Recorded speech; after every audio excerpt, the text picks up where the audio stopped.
Hey guys, today we're going to be playing a little Popeye. Specifically, we're going to be playing it on the Atari 8-bit line of computers. Popeye was one of my very, very favorite games in the arcade. Originally, Nintendo planned on doing a Popeye game, but they couldn't strike a deal with King Features, so they ended up creating their own character and doing Donkey Kong instead. I'd say that worked out real well because I seriously doubt that they would have produced the whole series of Mario games that they produced over the years if it was based on somebody else's character. I don't think that they necessarily wanted to make somebody else's character their principal, one of their principal game characters. So we probably wouldn't have gotten all the Mario games that we've got over the years. And by not using Popeye to begin with, then later on they did strike a deal with King Features and we got this game. So we got two very good arcade games out of Nintendo and a whole series of Mario games over the years. As I said, this is one of my very favorite arcade games. Really prefer it to Donkey Kong. It's probably a little easier, and of course on Donkey Kong you've got to get so far into the game on the US version to get to the third and fourth screens.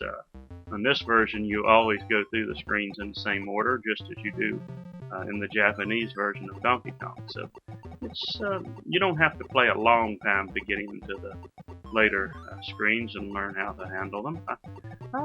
I don't remember how easily I completed the third level of Donkey Kong of Popeye in the arcades, but I do remember that I didn't have any trouble getting to that third level and playing it.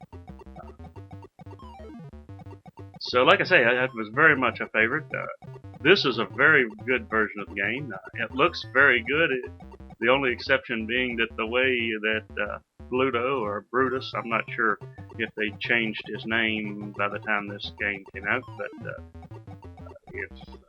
but his head looks a little bit like an S. In fact, it looks a great deal like an S. But other than that, it looks great. Sounds good. Doesn't have a surplus of sound, but sounds good. And play is excellent. It's perhaps a little more challenging than some of the other versions. I'm used to the Nintendo, the NES versions of games being the most challenging.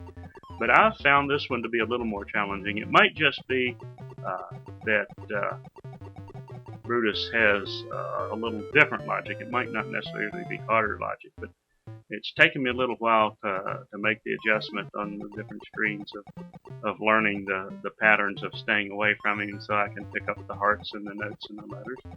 But I am starting to get the hang of it and playing it better. I still think it's a little more challenging, like I say,